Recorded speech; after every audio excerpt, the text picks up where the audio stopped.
Ho, ho, ho. Happy Christmas Eve, Rush Nation. What's happening? What's good? It's Christmas Eve. We are one day away from the big man gracing our living rooms with his presence. That was a terrible pun. I didn't even know I did it. I'm joined once again by my partner in crime, Ash. Happy Christmas Eve, man. How are you doing after your isolation period? Happy Christmas Eve. Yeah, I'm doing good. All clear and ready for Christmas now. Nice to be not in isolation over Christmas, which was the main thing. Did you benefit from the rule change from 10 to 7 days? I did, yeah. So I should be out. I should have been out tomorrow, but yeah, because I had the two negatives in a row, I was able to go out today, which was good. Well, yesterday actually was the first day I went out. Did you do anything good? Did you? No, not really. No, went food shopping Oh, quickly. nice. Yeah, that's about it really. What are your plans for Christmas? Going to my grandparents, and then there's about 6 or 7 of us meeting up in the evening, just for a few drinks and a few board games and stuff like that. So it should be good. How about yourself? Well, currently awaiting a PCR test for my wife and son. So Oh no. yeah, that could. The worst bit about that is it's a 72-hour window apparently, and we haven't heard back yet. So if we don't hear by, no, what technically I'm supposed to stay here until I Yeah. hear. Are the elves in the PCR office working Christmas Day? Like, what's the crack with that? I did madness, Oh, absolutely blimey. madness. So Yeah, not ideal timing that. no, no, but hey, it will be what it will be, and they're both okay, so that's the thing that matters at the moment. Ash, we Yeah, are good. what, a third, nearly halfway into bowl season. At the Yeah. start of bowl season, I was very excited about there being football every day. I've decided that 4 games every other day would have been better because I can't keep on top of what's happening. And the news that we're about to go through, I've missed so much of this because of X, Y, and Z. So I'm glad you're here to put this news slate together because I've missed quite a bit of this. Yeah, it's been a bit of crazy week to be fair. Mainly regarding transfers, but Yeah, and quite a few people that we mentioned on the last pod about perhaps stepping out of their bowl games and declaring has happened. You know, the people. mm, I guess it was fairly obvious. The people we mentioned that weren't going to perhaps play. Most of them have come out and said, "I'm going to be declaring for the draft," and rightly so, in my opinion. yeah, definitely. Yeah, there's some that are not that surprising to be fair. So it happens every year. We just sort of have to expect it now. Yeah, 100%. Before we dive into the news, Tom, I don't really know what Tom's expecting of me, but he sent me his mock draft today. His first mock draft is finished. I assume he wants it out before the games start, perhaps for real in the NFL this Sunday, so the schedule doesn't really change for draft picks, for instance. But yeah, he's got 2 New York Giants picks at 5 and 6, I think, and they are very New York Giants picks. Let's put it that way. So yeah, you'll have to wait to read that one, Rush Nation, when I do get it out. It might even come out Christmas morning as a bit of something to read if you are for some reason reading football articles on Christmas morning. Right, Ash, let's get into the news. Starting off with Texas A&M, they are out of the Gator Bowl against Wake Forest. They've had to pull out of the bowl game due to a huge COVID-19 outbreak and some season-ending injuries, which has left them unfortunately unable to field a team, which is, considering Texas A&M are what, the #1 ranked team for this year's recruitment cycle. It's this massive news for them. And then obviously they've reportedly only got 38 scholarship players available and only 13 on defense. So that would basically mean 60 minutes of football for the whole defensive side of the football. So with them not being able to field a team, Rutgers has been announced as the replacement opponents for Wake Forest in the Gator Bowl. Yeah, big shame for Texas A&M. They've had a good season, and there's a few guys leaving this year that may well have been involved in the bowl game that now won't be. But yeah, bad news for them. I think Rutgers. So Rutgers, I put it on here that they've been announced. They haven't officially been announced. However, they're the team that's been offered and are expected to accept the position. They were the next team up that missed out on a bowl game with their 6-7 record.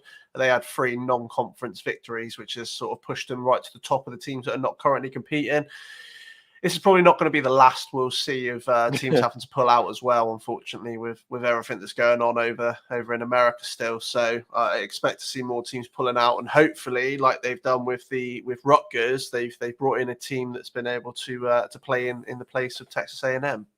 Yeah, I mean, it's you've only got to look at what's happening in the NFL with players going down with COVID literally every 10 minutes. My phone is telling me that a player is now on the COVID list. And even just here at home, the amount of people I now know with COVID, like you, I mean, you've had it twice, Yeah. unfortunately. And Yeah, I know. the amount of people I know, I mean, I'm waiting on results for 2/3 of my family. And the first couple of waves, I didn't know anybody who had it. And now it's as close to me as it could possibly get without me having it, touch wood. So with it being so rife here, is obviously the American trend followed us, and it's just this new variant is everywhere and it's getting everywhere quick. So it's unsurprising, and you're right to say that this won't possibly be the last bowl game that we'll see, with replacements being thrown in. Moving on, we've got former Georgia Tech running back Jahmyr Gibbs has announced his transfer to Alabama, so the rich gets richer. Gibbs spent the last 2 seasons with the Yellow Jackets and was one of the highest rated running backs in the country in 2021. So huge news this for Alabama and their running back room. Yeah, this is a massive pickup for Bama. Really, he's one of the top running backs in the country. It's gonna be a very good replacement for them. I think obviously they had Brian Robinson Sr. this year, who did a good job. He did a stand-up job for them, but he wasn't an exceptional talent that they've had previous years at running back. And Jahmyr Gibbs coming in, he is an exceptional talent and is a highly rated running back. I think he was one of the top rated in his freshman year, and he had a very solid year with Georgia Tech. So expect big things from him and Bryce Young next year. Definitely, it's a really good transfer for Bama and Gibbs, and not for the rest of the college football community and other programs. Yeah, look for him to be snapped up early doors in the showdown next year. That is for sure. Former USC quarterback Kaden Slovis is staying in school, just not with USC, which was pretty obvious, really, with how things have gone on down there at the quarterback room. Slovis has announced his transfer to Pitt, and he's going to step into the shoes that Kenny Pickett filled. And obviously, we've seen Kenny Pickett has declared for the draft. So this one is, I'm not sure if I think, obviously, Kenny Pickett had a career year this year, and it was unbelievable for Pitt, but I just don't think Kaden Slovis is as good as Kenny Pickett. No, I don't think he's as good either. It's an interesting move, to be honest. I think I don't know, because Slovis, up until he got hurt, was having a great year. Not quite on his freshman year, but it was an improvement on the. Well, I'd say it was on par with last year. Again, obviously the COVID hit USC last year, missed a few games. Slovis was injured at times last year as well, and he had a very up and down 2021 before he got hurt. And I agree. I don't think he's not as good as Pickett, but I think it's a good move for him. He's obviously decided that USC that's it for him. Obviously, there's big changes going on there, and whether he already had the conversation with Riley and has realised that he wasn't part of it and has decided to move on. But it's an interesting move. I think it will keep Pitt competitive. I think Slovis is enough to run this offense, but definitely a step down from Pickett. Another quarterback movement, which I had no idea about, and I messaged you this earlier when I saw the show doc, is that Bo Nix has announced his transfer to Oregon for the 2022 season. Nix, as we mentioned, left Auburn after 3 seasons with 7,251 passing yards, 39 touchdowns. Nix is going to be joining up with his former Auburn OC and quarterback coach, Denny Dillingham, who is the new Oregon OC. They spent 2 years working together, and Nix won the SEC Freshman of the Year when working alongside Dillingham. So he's moving into a team where he's familiar with the coaching staff. However, we talked about, I don't remember his name, but you mentioned Oregon having a 5-star freshman quarterback in that room. Are they not expecting him to take the step up in his second year and start, or is this going to be a fight? Or is Anthony Brown going to declare? What's his story? I'm not quite sure on him. Yeah, it's an interesting one. You are right. They've got obviously Anthony Brown there, who I'm not sure what he's going to be doing this year, and they've got I can't remember what there is a 5-star quarterback called Ty Thompson, who, as you say, obviously they clearly, well, they want to bring in some competition, or maybe as you say, they don't feel he's ready and they want another player for a year to help with that transition. I think Anthony Brown has in fact gone. I don't. Is he? I assume he's declared for the draft. I'm just having a quick look now, but I know that he is leaving after the bowl game. He's starting. It was announced last week that he'll be starting their bowl game, but I'm assuming that he is draft eligible. Yeah, he must be, because this is his 5th year. So he's clearly, well, he's leaving college. Whether he gets taken in the draft or not remains to be seen. I would be surprised if he does, but we've seen crazier things. So yes, Nix is going to be in a battle with Ty Thompson and a couple of other guys that are still in town as well. And Nix is coming off of a great year and a great career with Auburn. He's had a few up and downs himself, but he is a solid quarterback. I'm surprised he hasn't declared. To be honest with you, he's going into his sophomore, so he would the coming season, so he would have been able to declare a year earlier. Sorry, no, he's going into his senior year, not his sophomore year. So he would have been able to declare this year, but has decided not to. So surprising move, but a good move for him going to Oregon if he can win that starting job over Thompson. Yeah, and perhaps he sees it as with what we saw of Oregon early in the season, and they beat the Buckeyes, and then sort of a couple of losses to Utah late in the season, sort of finished off their playoff run. But I wonder if he thinks that there's more chance he can get to the playoffs with Oregon than perhaps Auburn, and if he does, because he didn't declare, like you said, then he sees this as his last shot to make a claim for one of the top quarterbacks in the draft class. And yes, this class is weak for quarterbacks, but Nix did have a good year, and perhaps getting to the playoffs or at least winning the Pac-12 would be a big badge for Bo Nix to take with his draft capital. So, yeah, an interesting one that flew well under my radar, and I didn't even see it. And when I thought, wow, it's a shame Jordan isn't here to talk some Pac-12, but we've spent long enough talking about Oregon there. Let's move on. 3 QBs are transferring. Former UCF quarterback Gabriel Dillon. Isn't it Dillon Gabriel? Yes. Yeah, you've done me there, Ash, with the reading up. But I picked it up. Former UCF quarterback Dillon Gabriel has announced his transfer to UCLA. The Bruins are expecting DTR, which is Dorian Thompson-Robinson, for those not familiar with the shortened version.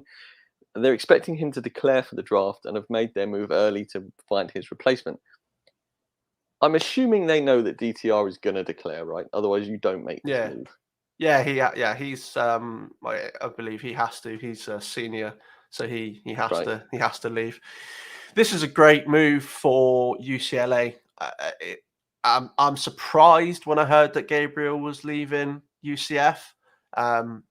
He's obviously decided to land in UCLA, and as I say, it's a massive get for them. He has had 2 incredible years in his freshman and sophomore year for UCF, and then unfortunately this year, I mean, in 3 games, I think he threw over 800 yards, and again was one of the most highly rated quarterbacks before he got injured, and his season finished. So, yeah, this is a solid pickup for UCLA and Chip Kelly.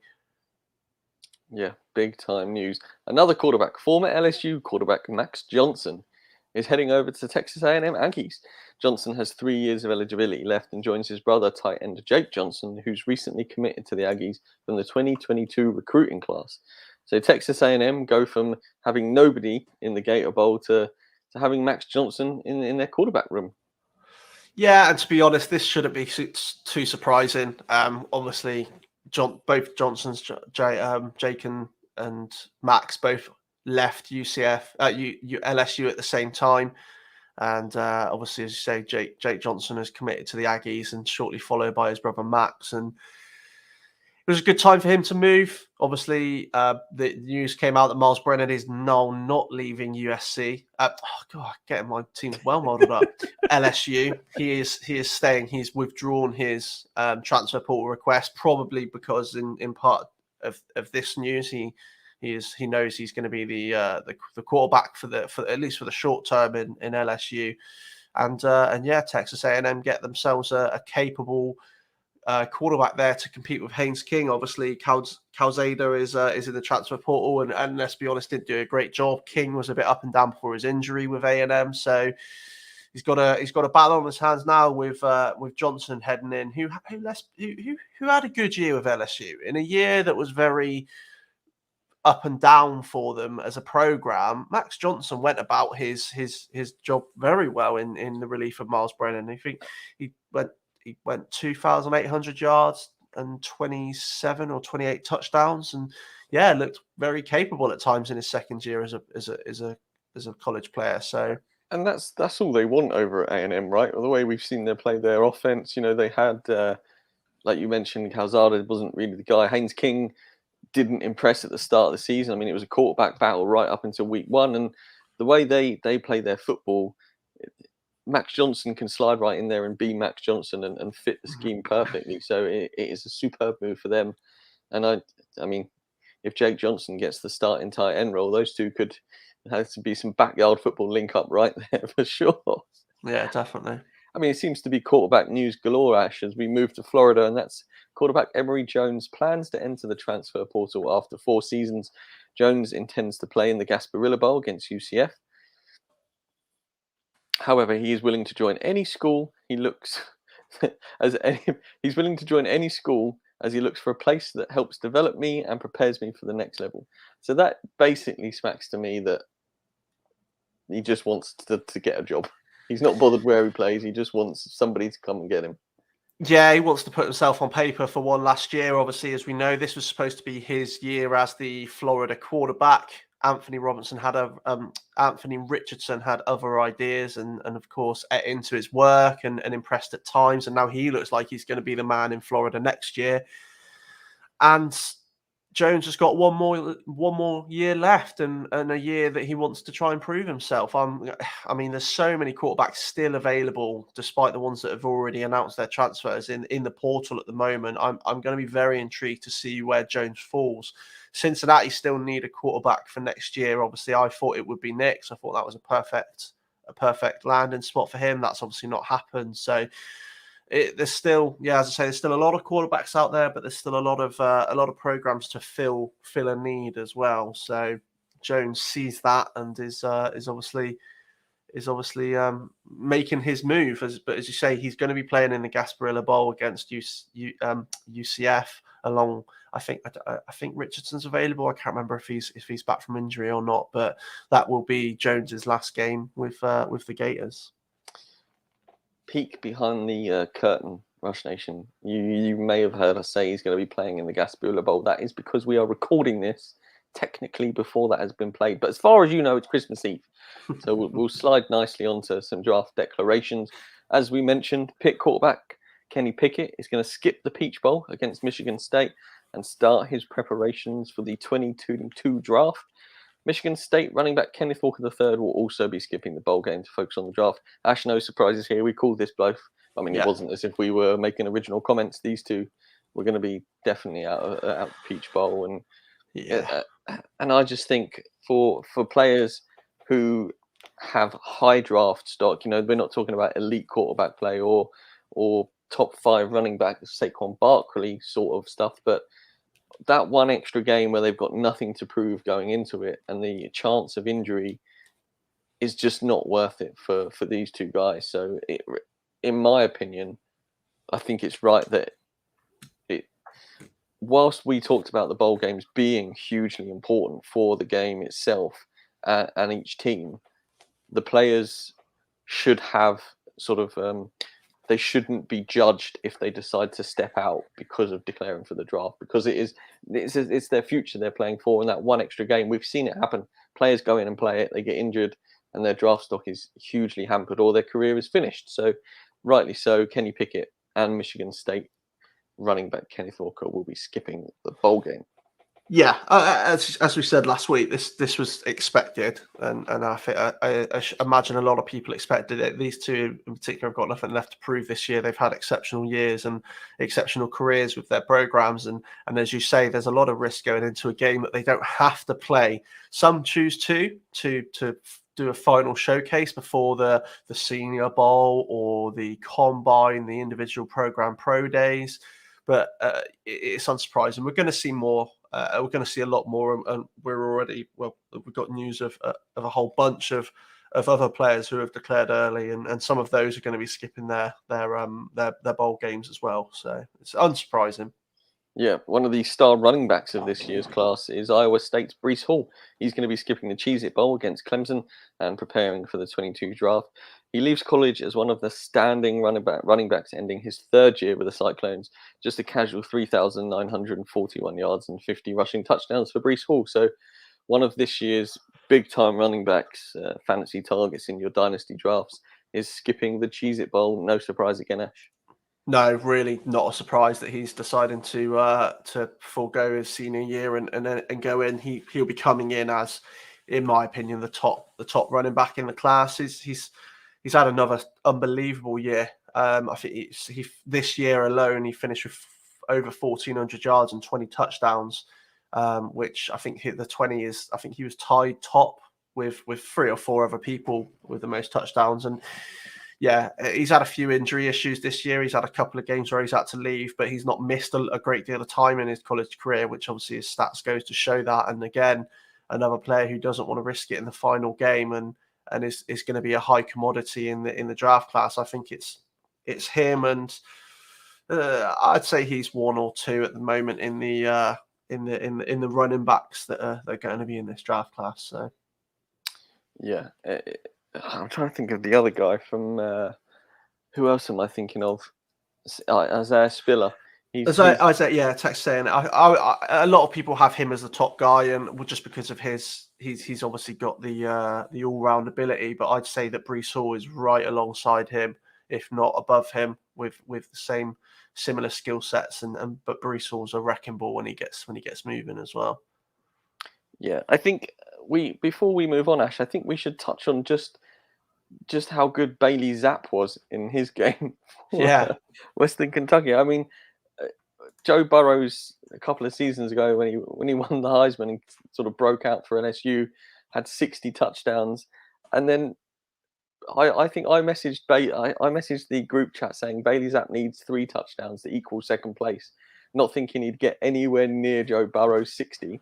And then he throws. I can't remember how many he threw on the day, but he ended up with 62 touchdowns on the year. Yeah, he threw 6 on in the bowl game against App State, and as you say, he ended up the out and out winner. I mean, out and out leader. Yeah, he finished this season with 5,967 yards and 62 passing yards, passing touchdowns. Absolutely unbelievable game from Bailey Zapp, and just to break to break Joe Burrow's record is phenomenal. And it's going to be living long in the memory as well, considering this is his last game. It's a bowl game. He'll be in the draft. He's a senior. So, as you say, it happened with Burrows last year across the year. And obviously, Zapp's gone under the radar playing for Western Kentucky. But this is going to do his draft stock a world of good. And if he has a good, if he goes to the combine, if he has a good combine, if he has a good pro day, I mean, there's someone to keep an eye out as a rising star in the draft class. I think he's probably going to surprise a few people with where he goes with the state of these quarterbacks in the draft class. Yeah, and he also set the single season passing record for yardage, which was set in 2003 by Texas Tech's quarterback B.J. Simmons. So that's nearly 20 years old. 5,800 yards, and he goes and sets more, 5,900 odd. It's just unbelievable from Bailey Zapp. So well done, Bailey. I wanted to bring that to, just in case we missed it, Ash. I wanted to make sure that was mentioned. I know we're talking about draft declarees, but I've forgotten. We're going back to it. Well, I mean, to be fair, he is in the draft this year, so it kind of counts. Well, we're now going to be talking about other underclassmen players who have also announced early draft entries for the 2022 draft. Our Kansas wide receiver, Traylon Burks, huge talent, this kid. And it's not surprising to see Arkansas's Traylon Burks declare. No, no, definitely not. I think everyone was expecting it. He came into the year as one of the top-rated wide receivers in this draft class, and has done nothing to sway that. This is a very good wide receiver draft class. There's a lot of guys who are being discussed as first or second round talents, and Burks is right up there with them. And we could be, because it's wide receiver, there's always that stigma of taking them in the first round. But I mean, to be honest, early doors, we'll get down to a few more names, and then there's a whole bunch of other guys as well that we're waiting to declare. We could see a handful of wide receivers go in the first round, and most definitely in the second round. And Burks is going to be right up there. This was his best year at Arkansas. He finished with 1,100 yards, I believe, and 11 touchdowns on the ground. Yeah, exceptional talent, and he's going to be a high commodity in the draft class. All of these guys are. There's a whole handful that we'll be speaking about, and most of these, the reason I've highlighted these ones, there's a bunch more of early underclassmen that have declared early, but these are the ones that are in round one consideration, if not some of them top 10, most definitely. Yeah, somebody else who's declared, who perhaps we spoke about maybe not declaring, is Ole Miss's quarterback Matt Corral, and didn't. Obviously, it's understandable with him possibly being the number one quarterback in this draft class, but I thought he might see out that bowl game for Ole Miss. But he's getting ready for the draft. And another one of the quarterbacks, Ash, I'll just mention it, is Carson Strong from Nevada, your boy. Yeah, it's hugely high on him, and it's no surprise to see him forego their bowl game. And did Nevada make a bowl game? Yeah, I do believe Nevada are in a bowl game. Yeah. Yeah, I'm fairly sure they are. They had a positive record. They must be. I can't remember off the top of my head which one they are in, but What do you mean? There's only 65 of them. How have you exactly. forgotten? Yeah, it's 48 different bowl games. Can't remember them all, can we? But no, it's not surprising that he's also, well, that he's declaring early with him and Corral, with the way this quarterback draft class is. It's anybody's game who is the top guy. It depends on who you speak to. We'll give you a different name, and as I said last week, mine's changing on the daily. So yeah, it's not surprising at all. No. Notre Dame safety Kyle Hamilton and running back Kyron Williams are both declaring for the draft. No surprise with Kyle Hamilton with his injury, just heading straight in and doing his draft prep. And then Kyron Williams again, running back. Don't play that last game if you don't need to.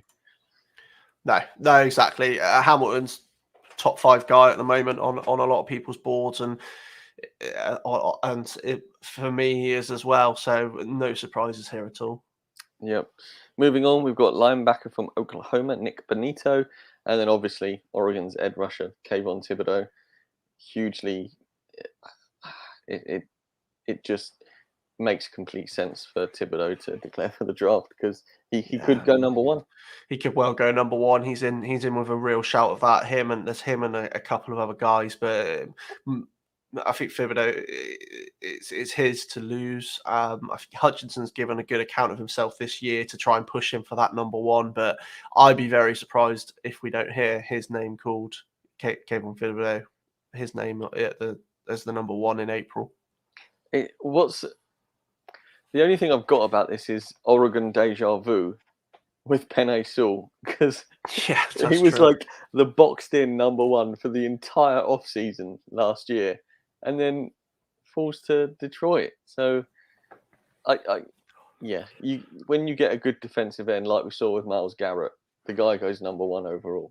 And Kayvon Thibodeau's got all of that game. So it wouldn't surprise me to see him end up in, I can't tell you where he's going to go, because the NFL this year is completely messed up and the number one pick isn't decided yet. So, yeah, madness. A couple of Purdue boys now. We've got wide receiver David Bell, who, if you are looking for a polished NFL receiver who you want to plug in week one to play some football, David Bell's your boy. And then edge rusher George Karlaftis as well. So he's another decent edge player, Ash, who's got some ability. Yeah, I'd say Karlaftis is the third edge rusher in the draft class at the moment, behind Thibodeau and Hutchinson.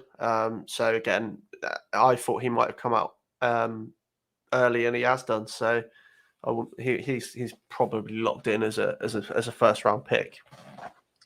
We now have 3 Aggies. The Texas A&M boys are 1, 2, 3 on this list here in front of me. We've got defensive tackle DeMarvin Leal, running back Isaiah Spiller, as we mentioned, then tight end Jalen Weidemeyer. So is Weidemeyer any good, Ash? Yeah, Weidemeyer is very good. He's probably one of the top tight ends, depending on what you want as well. This guy's more of an offensive piece and a passing weapon, but highly rated recruit coming into their Texas A&M. Had a solid career with them, and again, as I said, I think he's probably in with a shout of being the number 1 tight end when it comes to April. DeMarvin Leal is, in most people's books, a top 10 player for the draft and the best defensive tackle in the draft class. I think he's probably knocking on the door of a top 5 pick at the moment. And then obviously Isaiah Spiller, who we mentioned earlier, is one of, if not the top running back in the class. So 3 big players leaving A&M early. Yeah. Moving on to, I've not obviously done my full list of wide receivers yet, but Drake London from USC.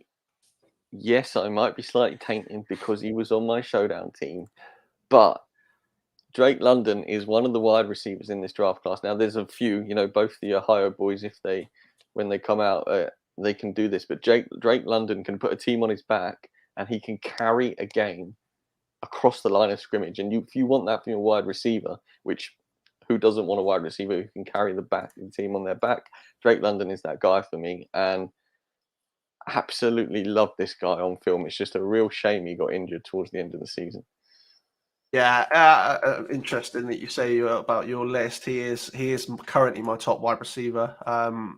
I've got him closely followed by the 2 Ohio State guys. If they both decide to come out, obviously Olave would definitely be coming out because he went back for his super senior year. Wilson is still up in the air. He is eligible, but it depends on whether he does come out or not, or if he goes back for his senior year. But yeah, I agree. London can put the team on his back, and he's shown that many times at USC, and he's going to be one of the top wide receivers, if not the top wide receiver. I think he'll probably be the first one taken at the moment, depending on team needs, I suppose, because obviously, depending on who you look at, depending on what wide receivers they like. Yeah, and I suppose it was only an ankle fracture, wasn't it? It wasn't a clean break. So yeah, I imagine that must have been like 6-7 weeks ago now, Ash, that happened. So he's getting on now. Yeah, he's going to be fit for the off season and the build up to the draft. So. Yeah, that's all he needs for that. I mean, I didn't want to say. I put a preliminary list together. I went on Pitsy and Rob. They have a little home league, which I'm in. I say a little home league. That's pretty disparaging. Their home league.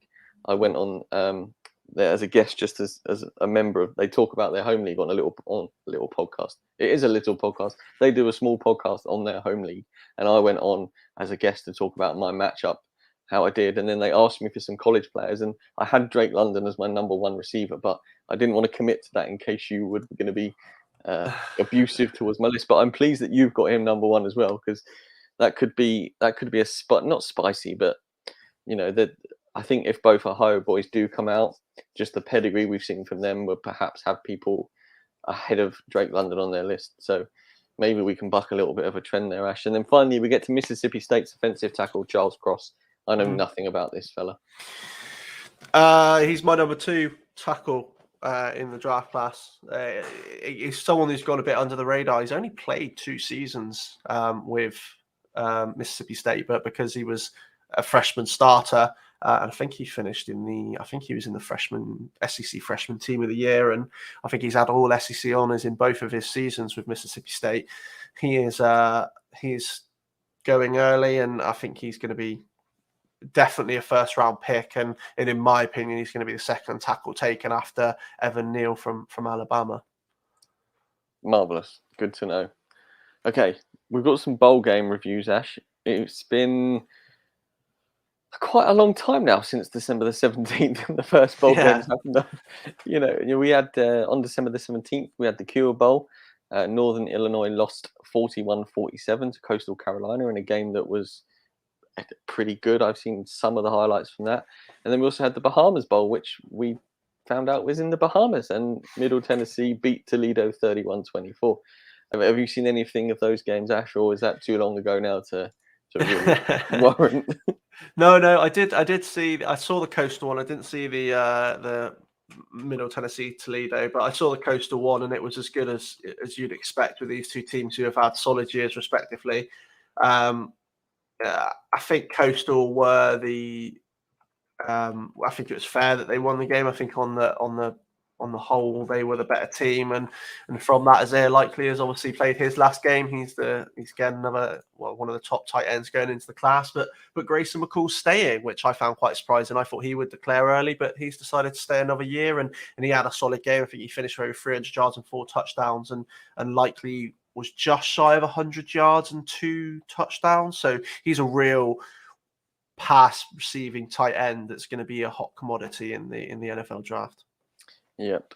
Moving on to the 18th of December, then we had New Mexico Bowl where UTEP played Fresno State. Fresno State came out 31-24 winners in that one.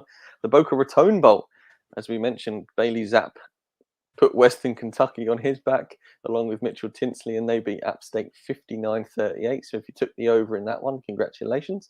We had the LA Bowl. Utah State beat Oregon State 24-13. The Aggies just demolished Oregon State in that game on both sides of the ball. I've seen a few of those highlights again. Shame you're not here, George, to talk about that one. And then we've got some review games. Actually, we've got the Lending Tree Bowl, Ash. Eastern Michigan lost to Liberty. Liberty won 56-20. So that was a very, very one-sided bowl game when you expect these things to be fairly close, like the Western Kentucky App State game. That one got out of hand in a hurry. Yeah, just quickly on the Liberty one, Malik Willis signed off his career at Liberty with a bang and has done his draft stock a whole world of good just on that performance alone. He was on fire, and another name that we have to look out for in the draft. And as you said, Bailey Zapp, Western Kentucky. I had App State down to win that one, but yeah, Bailey Zapp and co really put it to App State on the day. Yeah, my December the 18th lucky 15 was an absolute shambles. And then we got a couple of review games we're going to dive into a little bit here. We've got the Independence Bowl. UAB beat BYU in a shock 31-28 win, Ash. Yeah, and I mean, it was all about the running backs in this game. Tyler Algier of BYU, just shy of 200 yards on the ground. I think it's with 192 off 27 carries and 3 touchdowns. And then Dwayne McBride from UAB, 183 yards and a touchdown. And then I think he also had a few yards in the air, so finishing over 200 yards himself. It was a very back and forth game. I watched the first half and the first quarter. UAB absolutely trounced BYU. They were at 14-0 at the end of the first quarter, and I thought that they were going to run away with it, rather surprisingly. But BYU came back, and I think they were only down. I think they were down a score. I think it was 21-14 at half time, and then a really close second half. But BYU just weren't able to get over the line, and UAB were able to do enough. I think, in fact, the final play, they went for it on 4th down and lost the ball and fumbled it. And it was recovered by UAB to win the game. I think there was still about three or so minutes left, but most of the time, if a team gets the ball back with 3.5 minutes and they're up by a score, they're not giving the ball away. And UAB did that. They kept hold of the ball. They ran it down and walked away winners of the Independence Bowl. And it was a good game. I recommend watching the highlights if you get a chance to. Close game, hard fought on both sides, and it all being done on the ground, really. I don't think either of the quarterbacks. I think Hopkins did have 3 touchdowns, but neither of the quarterbacks went over 200 yards passing. And I don't think Baylor Romney from BYU did a great deal at all. He didn't need to. Algier Algier did majority of it on the ground for him.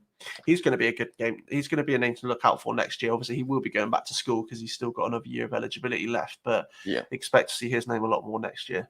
Absolutely. And then in the New Orleans Bowl, we had the Raging Cajuns, Louisiana, beat Marshall 36-21. And a huge year for Louisiana. Yeah, 13-1 they finished with, and a bowl victory. I will be honest, this game, I think the score is, I wouldn't say it's flattering. Marshall gave Louisiana an exceptional game right up until the final quarter. I think Louisiana put 20 on them in the final quarter. They were down 21 to 16 until the fourth quarter, and then Louisiana pumped it into gear and went away with it, and it looks a lot more flattering on the scoreline. But you've got to give credit to Marshall, more so again the running game for Marshall. Rasheen Ali, 160 yards and 3 touchdowns. Surprisingly, Marshall's quarterback Grant Wells, who again is another highly rated guy, got a couple of years of eligibility left. He had a terrible time against the Louisiana defense. Louisiana shut him down so much throughout the game that they put it on Rasheen Ali, who was able to, as I say, up to the fourth quarter, have these guys in the lead, and then Levy Lewis and co turned it on, and again another rushing game. Amani Bailey, 2 touchdowns, but I think on the face of it, Louisiana unsurprisingly won the game, but the actual game itself was a lot more close up until the fourth quarter. I think Marshall blew themselves out, unfortunately, and weren't able to see it through. That's one I think I might go back and catch the highlights later on. Yeah, exciting. It was an exciting fourth quarter. In particular, they Marshall just did all they could to hold on, but yeah, just too much in the final for them. On the 20th of December, we had the Myrtle Beach Bowl. Tulsa beat Old Dominion 30-17, which was annoying because I had Old Dominion plus 10 in the start of these next 4 games were my next lucky 15. On the 21st of December, we had in the famous Idaho Potato Bowl, Kent State upset Wyoming 52-38. That was a big win for Kent State there, Ash. And then we do have a review game. San Diego State ran the ball very well against UTSA, and they came out 38-24 winners. Yeah, San Diego offense was very good in this game. Lucas Johnson, the quarterback of San Diego, had a great game, over 300 yards, 3 touchdowns. As you say, they ran the ball well. Greg Bell, just over 100 yards and a score on the ground. But yeah, it was another weird game. Again, UTSA got out to a great start and were up at the end of the first quarter, 14-7, and then San Diego shut them down from there on. The third quarter, UTSA did put up 10. They had a touchdown and a field goal, but the second half was really all about San Diego. They managed the game well, and they put the ball in the end zone. And I think the interception I think it's towards the end of the third quarter. The UTSA intercepted. San Diego. Yeah, San Diego intercepted Frank Harris of UTSA, and I think really at that point the writing was on the wall. From there on out, they took all of the wind out of the sails of UTSA and just sort of put the game to bed there. Fair enough. And then finally, I say finally, because we don't technically know the result of the game, the Gator Bowl on the 23rd of December yet. The Armed Forces Bowl was on December the 22nd. Army managed to get a win against Missouri, 24-22. There was quite a few players for Missouri missing in this one, Ash. Although you'd expect perhaps the SEC team to get the win over the option, one of the service academies who all run the option. But Missouri's run defense was appalling all year long. And as we can imagine, Army ran the ball on Missouri and managed to get the 2-point win, which is a big win for the Service Academy against an SEC team, regardless of who was playing or not. Yeah, it was a shot result, definitely a shot result, despite, as you say, Missouri missing players, and the way Army won it with a field goal as time expired was apparent for the game. I think the Army had their third string quarterback event because Christian Anderson, who I think is their second string, went down injured, and Jabri Lewis, I think is the lad's name. He had to come in. He didn't. I mean, to be fair, none of the passes of Army really did anything in the game. But yeah, Jabri Laws, sorry, not Lewis. Jabri Laws came in, and yeah, they had their third string quarterback in in there, but they won it on the field goal, and on the day that it was definitely a deserved victory, despite who Missouri were missing. I think in particular they missed Taylor Baddy, the running back for them, who is there. He's been their main weapon all year. Without him, they really struggled. I had a stat today that after Taylor Baddy, obviously their quarterback who didn't play because he's declared for the draft, Connor Baslick, I think. Yeah, Connor Baslick. Yeah, he didn't play because he was second on the team in rushing attempts. But after Taylor Baddy, the next guy who had the next person on the rushing attempts list had 24 rushes, which is like 200 less than Baddy had throughout the season. Crazy. So yeah, he's a workhorse. He can do everything, and he could be a bit of a steal. I would say so. Yeah, the game runs through him at Missouri. No pun intended. But yeah, it's all about him.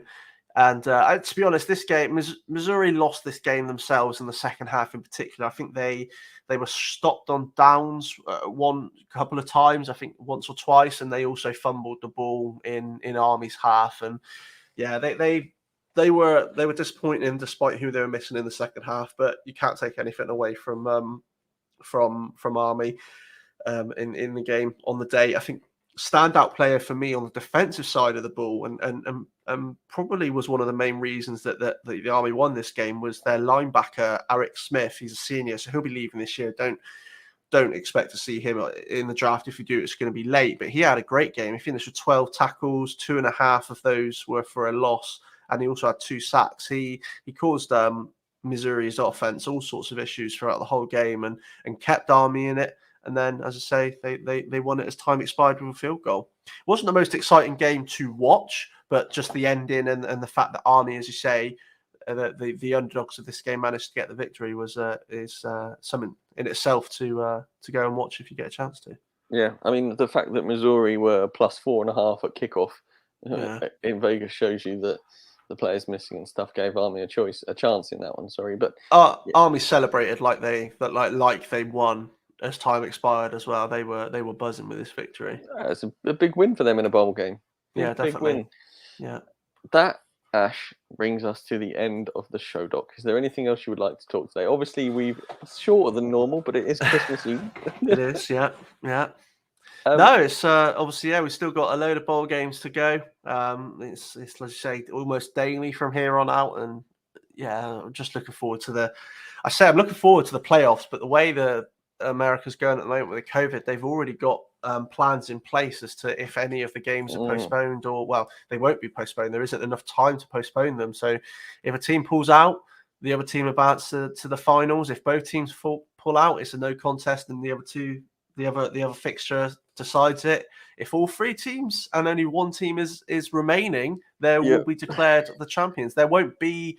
They're not scrapping it off completely unless all 4 teams can't compete. Then they will. There'll be no winner this year. I'll be very surprised if that happens. But I would hate to see 3 out of the 4 teams not be able to fulfill their semi-final when someone wins it like that, unless it's Cincinnati. It would be the most Cincinnati thing. It really would be. Could you imagine the way they finally got to the playoffs, the first non-Power 5 team to do it, and for that to happen will just be typical. It will tarnish them, their national championship. But let's hope it doesn't come to that, and I don't think it will. But no, I don't think I think the programs, although we are seeing it left, right, and centre with just general life, I think these programs are going to be so well insulated Yeah. and protected for this exact occasion. That fingers crossed, knock on wood, that we get to see all 4 teams compete in their playoffs. But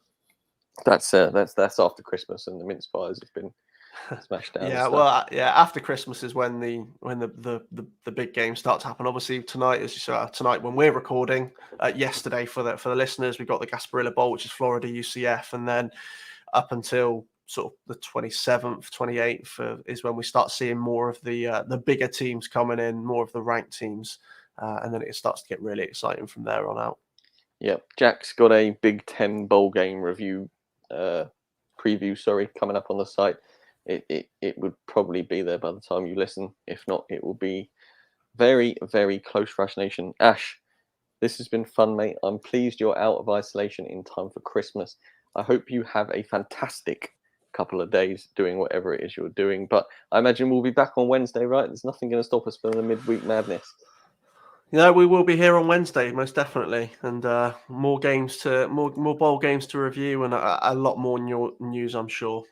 Yeah, I imagine the news is going to start coming thick and fast now as we get towards the bowl season proper. Ash, Merry Christmas, my friend. I hope you have a really good one. Merry Christmas to you, and Merry Christmas to all of our listeners. Absolutely. Thank you so much for sticking with us this season. I say this year, I suppose, although we're going to do another one before the end of the year, so I don't know what I'm saying. But Merry Christmas, Rush Nation. It's been an absolute honour to host these shows with Ash. Everybody stay safe over the holidays period. Enjoy yourselves. Don't worry about what you eat and drink because, as we all know, this time is precious. So just enjoy yourselves. Take care of everybody. Take care of your families. Ash, you enjoy going to your grandma's house and then board games. I hope it's a good board game that you are going to be playing, or several. I expect to hear all about it. Rush Nation, that leaves me with one thing to say, or 2 things really. Merry Christmas, and don't forget, Saturdays are for Rushing 2.